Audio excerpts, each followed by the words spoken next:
Hello everyone, this is Gopal and I welcome you to my YouTube channel Gopal Mathematica. So viewers, I believe that today's session is going to be a very exciting conversation and that will make this day a significant one for all of us. As our guest today is one of the well-known famous mathematician who is a very inspiring personality for the maths lovers all around the world. And I tell you the truth that for me, it's like a fairy tale that to share a single screen with Professor Ken. I'm sure that this extraordinary personality doesn't require any kind of introduction, but still, I will not let this opportunity to go and would like to speak about Professor Ken and his contribution. Even though I cannot sum up everything, because if I start counting his contribution, it would be a very never-ending session. So, to tell about Professor Ken, Professor is a distinguished academician holding the prestigious position as the STEM advisor at uh, University of Virginia and also known as the Marvin Roslin Professor of Mathematics. His seminal contribution to the field of number theory with a special focus on intricate domain of modular forms, singular moduli, and the theory of partition and Riemann hypothesis and the field of interest to Srinivas Ramanujan.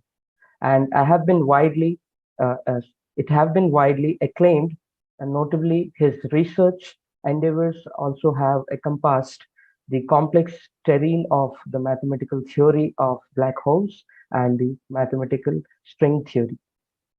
Ono's remarkable scholarship has been recognized with numerous coveted accolades, including the Alan T. Waterman Award from the National Science Foundation, the Presidential Early Career Award for Scientists and Engineers. He is an esteemed fellow of American Mathematical Society, as well as distinguished member of esteemed American Academy of Sciences, Arts and Sciences. Beyond his research endeavor, Ono is also deeply committed to noble causes of promoting diversity and inclusivity in mathematics and has undertaken a plethora of initiatives aimed at encouraging and supporting underrepresented groups in the field. One such initiative presented by Professor Kane is the Spirit of Ramanujan, which offers fellowship that strives to find out undiscovered math talent all around the world. Professor Ken is intimately connected to Ramanujan, the great mathematician of India. Professor Ken is a it's like a huge mountain resource related to Ramanujan and his mathematical legacy. Professor Ken, it's a great privilege for me and my viewers to have you in my YouTube channel. I welcome you to this conversation with a very warm wishes. Over to you, sir. Well, I'm, I'm delighted to be here, Gopal. Hi to all of your viewers. Yeah, I'm happy to spread the good news of mathematics and Ramanujan worldwide. Yes, Professor.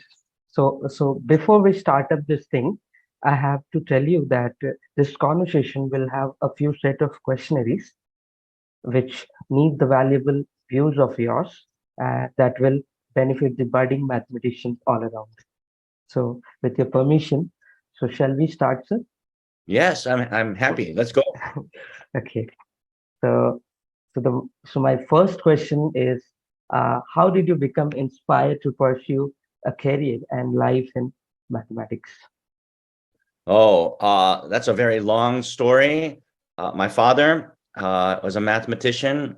He was a professor in number theory at Johns Hopkins University in Baltimore, Maryland. And I think my parents, from a very early age, thought I should be a mathematician. And so, as they say, the apple doesn't fall very far from the tree. The last thing I wanted to be as a kid was a mathematician, but my parents were right. By my early 20s, I committed to a career in mathematics and haven't looked back since. Okay, that's very interesting to hear that the match was last thing for you. So why so, Professor? Is there any special? Oh, well, as a kid, and I think many of your, maybe even most of your listeners would agree that when you're young, mathematics seems to be the stuff of tests, examination, memorization. And when I was young, I didn't like tests. I didn't like the anxiety. I didn't think there was a lot of content to memorizing formulas. But as they say, wisdom comes with age. And I came to learn from Ramanujan, actually, the story of Ramanujan, that mathematics, proper cutting edge mathematics, has nothing to do with examinations or memorizations, more like art, much more like creativity. And I don't think I learned that properly until my early 20s. Okay. So my next question is, who has been your source of inspiration in choosing this subject as the research topic? Wow. Well, despite the fact that my father was a mathematician who wanted me to be a mathematician, there's no denying that played a very important role in my development. The strongest, however, inspiration came from Ramanujan, his story. In high school, I learned about Ramanujan because of a letter that his widow Janaki Amal sent to my father, thanking my father for making a contribution to pay for a sculpture in Ramanujan's honor. This was in the middle 1980s when I was a high school student. And already at that time, my dad was telling me this most remarkable story of a two-time college dropout, but Indian genius who left behind notebooks that people had been studying for decades. And well, the ball got rolling from that point. I thought the story was inspirational. It gave me hope. And then in college, Ramanujan became quite a big name. This was around the time of the 100th anniversary of his birth. There were television specials, and I could see on television many of the details that my dad didn't know, honestly. So the story became even more fascinating. I learned about mathematicians like Hardy. I learned about Cambridge. And then when I went to graduate school, I had a professor who studied this kind of mathematics. His name was Basil Gordon. And at that time, the famous book by Robert Kanigold, The Man Who Knew Infinity, came out. And all of these were critical points in my life. In high school, when I was looking for direction, in college, when I had to choose a major, and finally, as a graduate student, when I'm committing to a career in mathematics, there was the letter that came to my house in high school. There was the television program in college. And finally, in graduate school, the book, The Man Who Knew Infinity. And these three events were timed perfectly with what I needed at those various points in my life. So Ramanujan, without a doubt, it has been the most important figure in my development. Okay. So with this, we can see that there is no barriers between any countries regarding this development in mathematics. A lot of others have appreciated the work that Ramanujan has done, and like you, Professor, lot of people have been inspired, and you are one of those great mathematicians of present time that people are trying to become. And so it's a great honor for all of us that you are here today. So the next question is, would you be willing to narrate the circumstances surrounding Ramanujan's entry in your life? Sure. Well, I never met Ramanujan. Without a time machine, that will never happen. In the early 1980s, I mentioned some of this a moment ago, but I'll Yes. offer a few more details. In As a high school student, I actually hated math. The last thing I wanted to be was a mathematician, and my parents, and they wanted me to be a mathematician, insisted on perfect grades in all courses, but definitely in mathematics, because they believed that that my path to a successful life required becoming a mathematician.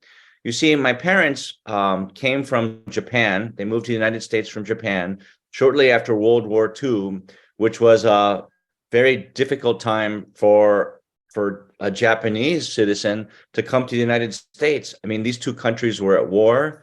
The Japanese citizens were brainwashed into believing that their country was superior, only to lose in the most humbling of circumstances at the end of World War II. And it was under those circumstances that my parents came to the United States. The reason that my parents ended up in the United States had to do with my father's skill in mathematics. He was invited to be a postdoctoral fellow at the Institute for Advanced Study at the invitation of Andre Weil, who himself was a leading mathematician. So you might be wondering how this circles back to Ramanujan. Well, it's a long story, but it goes something like this. After the war, the United States and the Allies helped rebuild the devastated Japan. It's amazing that this happened, but they rebuilt the country. And among the many activities, requirements and projects that have to be supported to rebuild a country, this included rebuilding the universities. And among those efforts, involved lots of conferences where leading scientists from all over the world went to Japan to train the starving Japanese students and faculty. And it was at one of these conferences that Andre Weil was a distinguished speaker, and my father and his friends were the starving PhD students. This was a most amazing meeting. This was actually the meeting where Shimura and Taniyama formulated their famous modularity conjecture, which would later play an important role in the proof of Fermat's last theorem. That many people have written about that. But to answer your question, at that conference, Andre Weil, who himself struggled in his life, right, as a graduate, as a new PhD student, as a new PhD rather, people didn't take him very seriously. And on the way to becoming a distinguished professor at Princeton, he struggled mightily. He even had to go to Brazil to take a low-paying, high-teaching job where so that he could support himself. He even was captured in World War II and was a prisoner of war. He had a very difficult life. And among his journeys, he took a trip to India, where he learned about Hindu culture and he learned about Ramanujan. Okay. If you fast forward a number of years, now by the time he is a famous mathematician, at this conference in Japan, he saw how inspired and seeking hope that what the Japanese students needed. And one evening at that conference, he gave a special after dinner lecture, and he told the Japanese students about the man who inspired him to keep him going when he was struggling. And he told him he learned about Ramanujan when he was in India. And And so there's a reason why so many great Japanese mathematicians of the 20th century who came to the United States became followers of Andre Weil and the mathematics that Ramanujan started. There's many names. My father, Takashi Ono, Goro Shimura later at Princeton, Yukata Taniyama, Tamagawa at Yale, Kuga at Stony Brook. It's crazy how many top Japanese number theorists were in the audience that night when Andre Weil told them about the story of Ramanujan. So how did Ramanujan enter my life?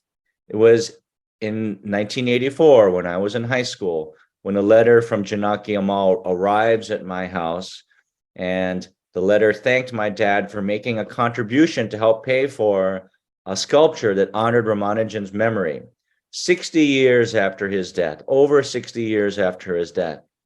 And that inspired my father. It reminded him of his own difficulties in life, coming from World War II Japan. And it was an emotional experience, and he told me about it. And that's how Ramanujan entered my life. He entered my life because it made our life possible. So Ramanujan gave hope to this generation of Japanese mathematicians, which was entirely responsible for me ending up growing up in an upper middle class neighborhood in Baltimore without me ever even knowing it. It's good to hear that Ramanujan was hope for a lot of people during those times. So, so the next question that I have is, to what extent do Ramanujan and its contribution hold its significance in present generation? So, so it depends. The answer depends on the audience. To mathematicians, just listing out the number of big theorems and conjectures that comprise his legacy would be enough, right? There's no proof of Fermat's last theorem had Serre not thought deeply about what Ramanujan had discovered with regard to his congruences for his tau function. There would be no proof of the monstrous moonshine conjecture that won Borchards the Fields Medal had Hardy and Ramanujan not developed properly the circle method in their work on formulas for the partition function. The list goes on and on and on in number theory, and today in mathematical physics, for example, in string theory. So those answers speak for themselves. For people who do not study mathematics, what can I offer? Well, already it's the iconic story of a man who overcame incredible obstacles, right? Ramanujan overcame incredible obstacles in his life, and he succeeded, and the world of science and humanity has benefited because of that. And for people who love human stories, who look for heroes to follow and emulate, we have Ramanujan. But then it's also in invisible ways. A lot of Ramanujan's mathematics ends up finding their way into real world applications today in a rather invisible way. Various protocols and signal processing. This is the mathematics and engineering of information transfer. Satellites use it, the internet uses it, cell phones use it. Some of these protocols depend on some of Ramanujan's formulas, in particular, his theory of Ramanujan sums, what we call now today Ramanujan sums, in these signal processing efforts. The whole theory of Ramanujan graphs. This is the idea of how do you construct a graph, and by graph I mean connecting finitely many points with edges. It's network design, right? The theory of Ramanujan graphs is all about constructing a highly connected network without overburdening it with too many connections. So I think everyone today in the modern world could understand the importance of that kind of mathematical structure. And this is the whole theory of Ramanujan graphs and Ramanujan complexes. And so I think without a doubt, Ramanujan is one of those legendary figures that we should all be grateful for, because had he never existed, well, we would be unable to fathom what the world would look like today. So you've been a lot of technologies have been came out by his research. Well, the efficiency and methodologies, not the actual engineering themselves. Yeah. So, next question is, would you be able to furnish a detailed explanation of your book, My Search for Ramanujan, which centers around the life and work of the man? Sure. So I've talked a little bit about this. My Search for Ramanujan. There's a subtitle to this book. Okay. So the full title of the book is My Search, and this was a book with Amir Axel. He was Yes. my collaborator and co-author. He beautified the language. The full title is My Search for Ramanujan, How I Learned to Count. Yes. So the subtitle, How I Learned to Count, has two meanings. One, how did I become a mathematician? And in this book, we talk about my path. But it has a second meaning, perhaps more important, because when I was young, as I mentioned before, I didn't want to be a mathematician. And when I started out in college, I was a very poor student. And later in graduate school, I was full of doubt. And so I thank Ramanujan for being present in times that were times of struggle for me. And because I followed his path, for whatever reason, and maybe there's some spirituality in this, I honestly don't know. But for whatever reason, every time I followed his direction, something really good and unexpected happened. And so the title, How I Learned to Count, has two meanings. It's how I became a mathematician, but perhaps more importantly, how I found myself, how I found my confidence, how I found my true calling. And that's what this book is about. So it's a very beautiful book. I have gone through this, and I hope many of us have gone through this book. It's very Thank you. beautifully written, Professor. So, the next question is, some of us know about the initiative that you have presented, the Spirit of Ramanujan. So, to the viewers, can you please tell us the vision behind this initiative and why this title has been chosen? Ah, so excellent question. I'm glad we're talking about that. I was an associate producer and consultant for the film The Man Who Knew Infinity. Came out a few years ago, starred Dev Patel, who played Ramanujan, and Jeremy Irons, who played G.H. Hardy. It was kind of remarkable, honestly, that the film got made because it's not a film about Batman. It's not a film about a superhero. And it took 8 years to get this film made. It was really quite a difficult challenge. And well, we got financial support from many people, including the Breakthrough Foundation, who support science. The Breakthrough Foundation is headed by Mark Zuckerberg, Yuri Milner, Jack Ma. They were very good to us. They were very good to us.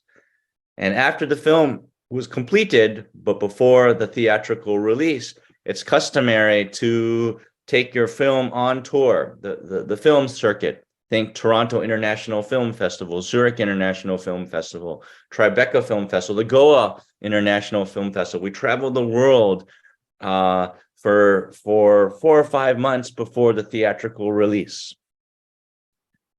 And to thank some of our supporters, we held a screening in Silicon Valley, California. And this was at Yuri Milner's house. And Yuri is one of the main board members for the Breakthrough Foundation. And at the conclusion of that screening, some of us got on stage, the actors and the director and myself, we got on stage and we had a question and answer session, very much like this one. And this screening was timed to be part of a conference that was held in Silicon Valley related to SETI, which is an international effort that stands for Search for Extraterrestrial Intelligence. You see, and you may know about this, but there are radio telescopes all over the planet that are pointing to the sky, listening for evidence of extraterrestrial intelligence. And there was a major conference, and the screening of our film happened to be coincide with that event. And so during the question and answer, someone asked me a question, and I forgot exactly what that question was, but it dawned on me that I thought it was really ironic that we had many of these SETI scientists in the audience. And I said something like this, it's rather ironic that that we're screening the film in front of you who are searching for evidence of extraterrestrial life, because just think about what this film we just showed speaks to. The world, the earth is a big place. And what would have happened if Ramanujan had never been discovered? There is intelligence on planet Earth. Maybe we should be searching there too. Even though we live in the modern day where the earth seems much smaller connectivity wise than it was 100 years ago, make no mistake, there's billions of people on the earth. There's lots of untapped talent. So I thought maybe our film says that we should be searching our towns, our villages, the world over for undiscovered scientific talent. 15 minutes later in the parking lot, Andrew Sarrazin, the president of the Templeton World Charity Foundation, ran me down and he said, "You are so right." And he said, "Well, what could we do if I gave you $500,000, right? A few $1,000s here and there can transform the lives of someone who doesn't have access." And so we've been doing that for a number of years. We've now made, I think, 95 or 96 awards to young people all over the world, 17 or 18 countries, many from India. And now that the program is, I think, 5 or 6 years old, some of the first recipients are doing rather well. And we're proud of that. Why is it called the Spirit of Ramanujan? Well, because just like Ramanujan offered me hope, we want his idea and his story to not only offer hope, but be, how to say, the inspiration for this program. Yeah. So Professor, do there any like age barriers for this initiative? Means like to Well, apply so for? I think, no, there is no age requirements. You have to be alive, so you have to be at least 0 positive. Okay. I think we've given awards to students as young as 7 and 8. Okay. I'm not sure we've given an award to anyone over 30, but there are no rules prohibiting that. Okay. Yeah. So there is no age restriction, like Right. okay. Right. So for anyone who might know someone, you can learn more about the program at our website, spiritoframanujan.com, all lowercase with no punctuation.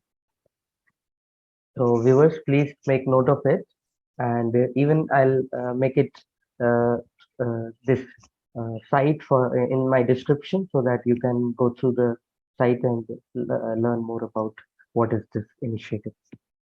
Thank you. So, Thank you. yes. So I have few more questions left, Professor. Please say little bit with me.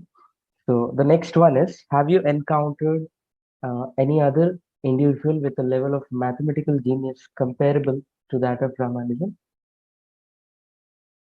Wow. So Ramanujan,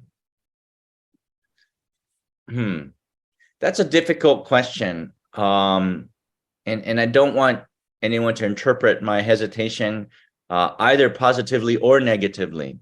You see, Ramanujan's talent and his gift was so different from anything I've ever seen that it's kind of hard to answer, right? You can be a top scientist, a great mathematician in many different ways. It won't come as a surprise that some mathematicians become extremely influential because of their almost superhero level and ability in problem solving. Okay. But make no mistake, that's not Ramanujan. There are also famous mathematicians who develop entirely new fields out of thin air, fields that become important but fields where mere mortals have a difficult time understanding what was the inspiration for the field. So think Alexander Grothendieck, Jean-Pierre Serre. So some of the most influential mathematicians of the 20th century became famous for that reason. They built fields from scratch. But in Ramanujan, we have something completely different. You see, Ramanujan was an amateur. He was not brought up through the typical, say, Western method. All right. And I actually think that was great because it meant that his thinking, his approach, was not biased by the works of people that preceded him. And this is something that we cannot do today in education, right? We expect people to go through the customary course, and based on that framework of knowledge, we ask students to become scientists and be creative with that foundation. But in Ramanujan, we have something completely different. His foundation is completely a mystery to us. And anyone who, including professional mathematicians who try to make sense out of his notebooks, are always shocked. How did Ramanujan find that? How did he do this? Where did that come from? So although many of the formulas that Ramanujan found today are easy to prove, it's only in hindsight because it's 100 years later. But if you force yourself and try to imagine, how did Ramanujan discover his identities? What is it about the identities that he saw that made them special before any of the rest of the world would catch up to find them special? Well, that's a different kind of genius. That's a kind of anticipation that I think he has no peers in that regard. It's a very special place. And I regret to say that I'm not sure we will ever see someone like that again. Because I don't know where they would come from, right? There's a typical path, and as rigid as the educational system was for Ramanujan, it's 1,000 times more rigid today. And so, yeah, I think he is quite unique. We may never see that again. That's obviously we cannot see Ramanujan again. So the next one is, what is your perspectives of Ramanujan's cognitive and problem-solving approach? It's funny that you say that. So I think Ramanujan was computing all of the time. I think he was completely infatuated, addicted to doing mathematics. And his ability to find beautiful phenomena that would become important later, to the theory of black holes, to the proof of Fermat's last theorem, even to the Riemann hypothesis, all of his ideas somehow converge and become important for the state of the art today. What about his problem-solving skills? Well, I have two answers to that. Ramanujan was a well-known contributor to the problem sections of various Indian math journals as a student. I think there's a journal called The Mathematics Student. I think he was an active contributor. And so at that level, he was, of course, world-class. In terms of the papers that he wrote, his professional research papers, they weren't actually problem solvers. They were groundbreaking. So it's very different. He wasn't solving open conjectures that had been laid out before him. Rather, he was the beginning of long stories that still continue to this day. So even in your movie, one section was there where Hardy and Littlewood were very in very big trouble while doing one problem, and it took a lot of time. But while Ramanujan just passed there, just came into the room, and he saw the question and he answered in few seconds. And later on, Yeah, in few days, they found the same answer. yeah, And yeah. that's so intuitive and it's so true. What how he calculated, no one can guess what kind of quality of intuition he has. That's right. That's right. His level of intuition clearly was extraordinary. So, So the next is what are the primary contemporary fields that have benefited from applications of Ramanujan's contribution? I'm sorry, could you repeat the Okay, question? okay. What are the primary contemporary fields that have been benefited from the applications of Ramanujan's contribution? So, Sure. So, of course, many fields in mathematics, from number theory to combinatorics to algebraic geometry, to representation theory, and of course, mathematical physics, primarily in statistical mechanics and string theory. okay. His works also find their way into fields outside of mathematics and physics. In computer science, Ramanujan finds himself in terms of network design, theoretical computer science.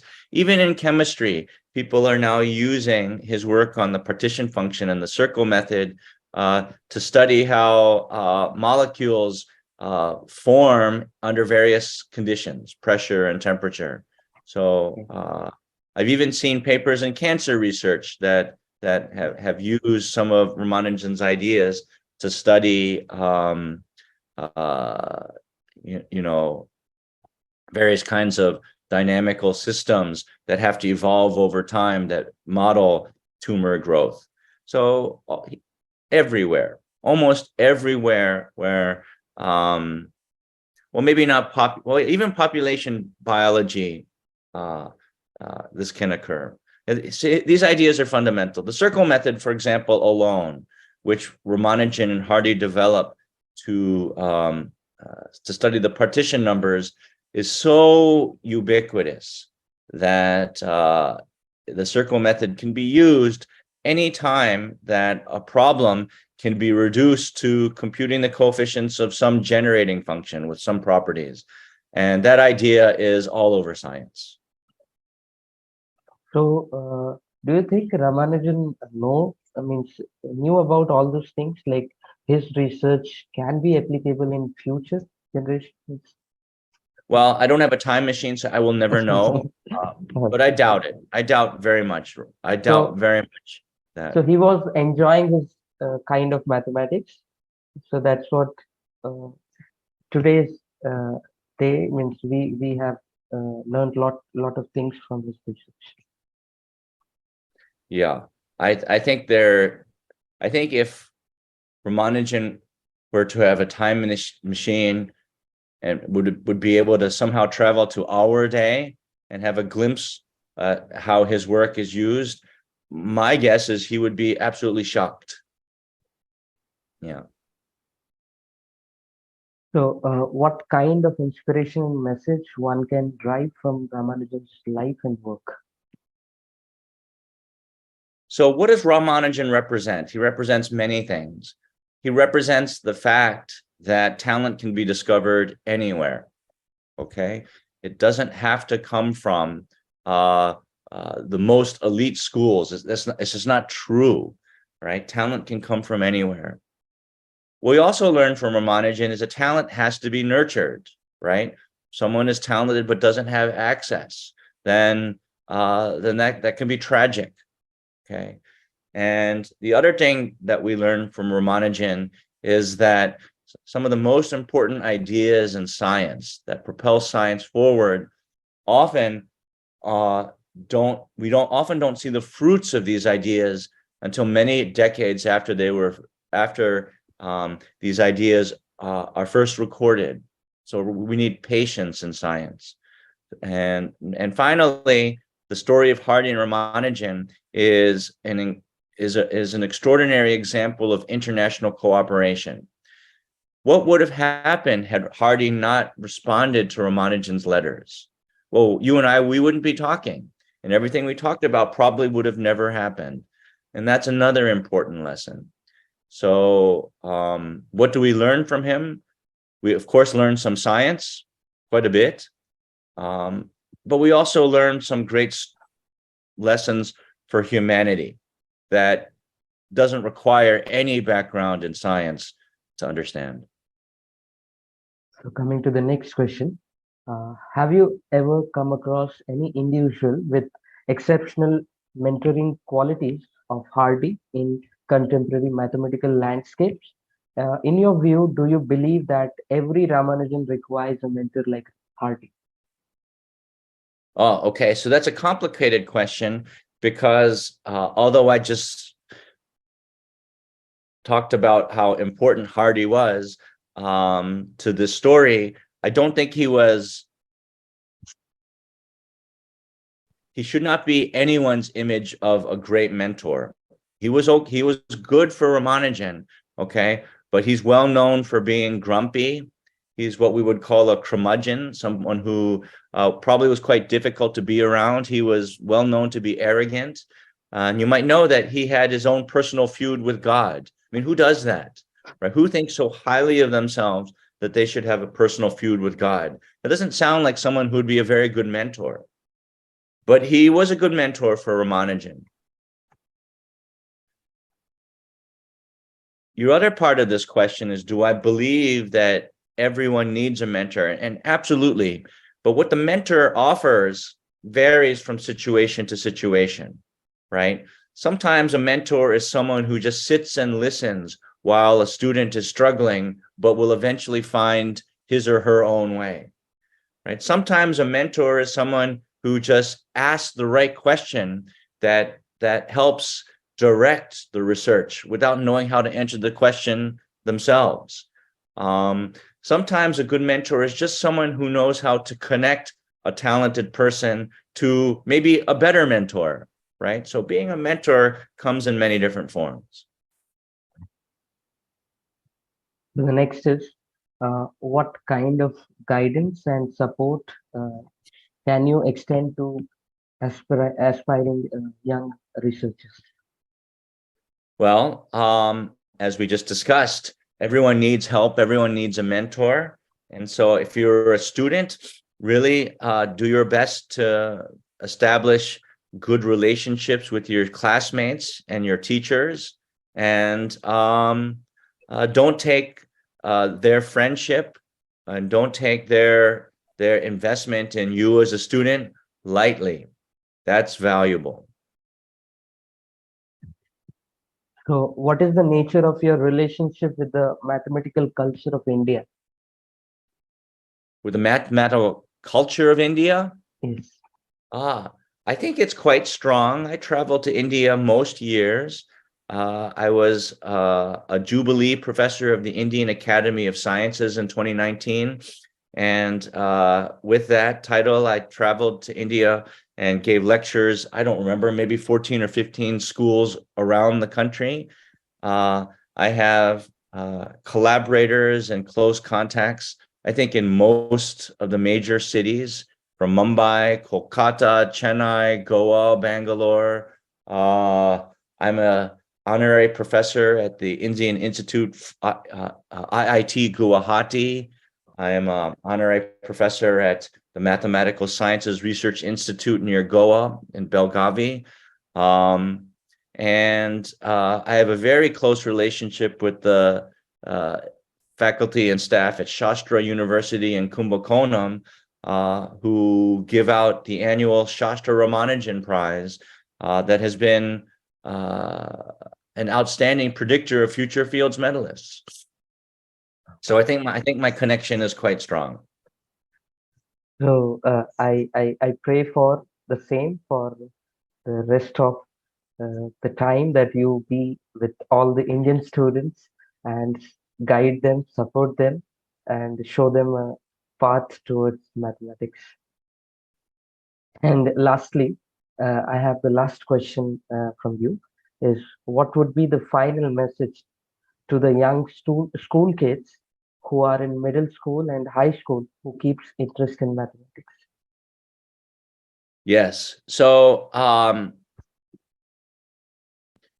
if you are interested in mathematics, as unpopular as that might be in your school, right? At least in my country, it's quite common to say, "Oh, I'm not good at mathematics," and somehow that's okay. If that's your experience in middle school, my advice is this: view that as a strength. To be good at something that most people are not is something to be developed and nurtured. Put put you in a position of demand. It could place you in a position where your skills will be in demand when you become a young adult. To be good at something that is valuable when most say they are not, that's a good goal. And to be a good math student opens many doors. I can't think of many fields where where strength and quantitative skills isn't highly valued. So keep up the work. Thank you, Professor Kane. We truly appreciate everything what you're doing for the young budding mathematician. It's been absolutely great honor talking to you, and I thank you for your kind words of encouragement and all the valuable suggestions that you have made for all of us today. My And pleasure. I believe that today's this session, this video is going to help a lot of people, a lot of students who love mathematics, and they can look up to you, and they are already in that uh, path. They are already looking up to you, and they are getting into more and more mathematics, and uh, creating their career and doing a lot of research. And even I can see through your social media, a lot of Indian students, they are under your guidance. Oh, One person recently has been Badrinath Prasad, something like this name is there, Badrinath. Like his, okay. uh, he is from the University of Virginia, I think so. Oh, Badri Pandey. Oh, yeah. Badri Pandey, yes, yes, sorry, Badri was Badrinath one Pandey. of my PhD students. He just Yes. finished. Yeah, and he's now professor in Cologne, in Germany, University of Cologne. Yes. So thank you so much for this interview, agreeing for this interview. I would tell all the viewers that Professor Kane is one of the leading mathematicians of present time, and I have just approached him through the social media to for this interview to help all the students around India and all over the globe. So he agreed without any hesitation. He just agreed to give this interview in spite of having a lot of busy schedule. And thank you so much, Professor Kane, that you agreed for me for giving this interview. And My pleasure. I wish to see you again someday with a special talk for young kids out here in India. So through my channel. Please let me know whenever you get time so that we can have a small, interesting maths class for young students so that they can make uh, uh, love and interest in mathematics. See you I again, will. Professor. Thank you. See you again, Professor. Thank you so much. Thank you. Bye, everybody. Thank you. Bye. Bye.